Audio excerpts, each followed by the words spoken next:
to begin our health system, I'm going to start by just doing a little bit of cleanup. So at the bottom here in your content browser, it'll either be down in this drawer or you might have it pinned. We're going to create a new folder and I'm going to call this Blueprints. Now, our third person character blueprint is sort of stored within this little folder here. So what I'm going to do is I'm actually going to move this over into my new blueprints folder just so that I have quicker access to it. So I'm going to drag it and move here. So now our third person character is in our blueprints. If you double click on that, we'll open it. It'll open its own separate window. But I'm going to drag it and pin it onto our window so that it's all just one window rather than separate ones. It's just the way I prefer to have it. There's going to be a bunch of code here, but we're just going to ignore this because it's just sort of default movement and things like that, and like your jumping code. So we're gonna work down here. Now the first thing we need, we're gonna need a couple of variables. So I'm gonna make a new variable by pressing on this plus, and I'm gonna do max player health. Oh, wait 1 second. Max player health, and then I'm going to set that to be a float, and then I'm going to do current player health. I'm going to compile that, and then what we can do is up here on this begin play, we'll just ignore all of this and we'll just move on to the end. And what we will do is we will set it so that at the beginning of the game when it starts, we're going to set our current player health to be whatever our max player health is. So if we compile it, on here we can set the values for these. Because we've got this here, we don't actually need to set a current player health. You can if you want, but it's just going to get overridden and changed by this max player health. So I'm going to set the default max player health to be 100. The reason why we have two different variables for our health is because imagine you've got a RPG game or something where you can level up and increase what your health is. You'll want this amount to like be able to change, the max player health to be able to change. And then when we do a sort of more in-depth healing system in later tutorials, we'll be able to heal up to that max sort of health amount or regen up to that amount if we need to. So we've got that up there in our begin play. And then now we're going to come down here and we're going to type any damage. And you'll see there's this one here that says event any damage. Now, this will trigger whenever we take any sort of damage from, let's say, like an enemy or like a turret, like I'm going to show you later on. So what we want is we need to do a little bit of math, don't we? So we're going to set a new current player health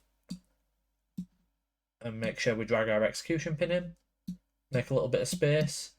We're gonna get our current player health, and then we're gonna minus or subtract the damage that we receive. So I'm just gonna straighten that up. Double click on the lines if you want to add in reroute nodes. Just helps you tidy things up a little bit. And similarly, if you hover over like an input or an output and press Q, you can have it so it lines up. And I get a little bit obsessed with making sure that my code looks okay.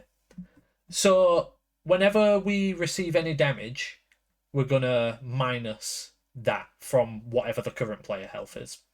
Now we don't have any enemies or anything in our game, so I'm just gonna set up a quick little function. So whenever we press F, so I'm gonna do an event for F. Apply damage, that's the one. Sorry about that. Yeah, so we're gonna apply damage. Now, the damaged actor is just going to be ourself. So we can get a reference to self, and then I'm going to tell it to deal 10 damage. Now, we don't have any sort of like health bar or anything, so we're not going to know what our current player health is. So in order to just quickly test this, I'm going to drag off of here and I'm going to do print string. And we're going to print what our new health is. So I'm also going to copy and paste that and put it up here. and plug it into this, just so that we know what our health is at the start. So right now, my current player health by default is 0, but my max player health is 100. And then when the game starts, we're going to set the current player health to be the max player health. So our current health should be 100. And then every time I press the F key, we'll deduct 10 from it. And if you look up in the top left corner, it might be a little bit hard to see. It's gone, it disappeared now, but it said 100. And then if I press F, it says 90, 80, 70, 60, 50. There we go. Now, you'll notice that when we get to 0, nothing happens because we haven't told it to do anything. And also, we can go into the negative, which we don't necessarily want to do. So, we need to do a couple of things here. So, I'm going to delete that print string.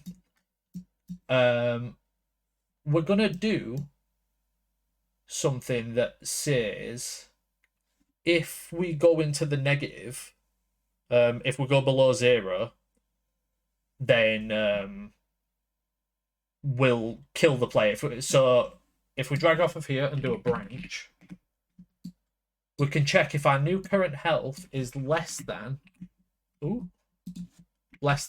equal to. We can check if it's less than or equal to 0. If it is, then our character will die.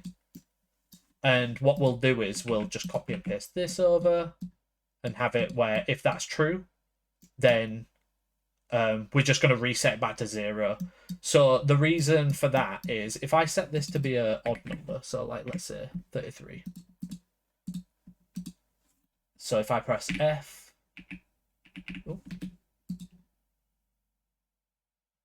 why is that not working? It's because I got rid of the string. So we can't actually see it doing anything. So hold on, my bad.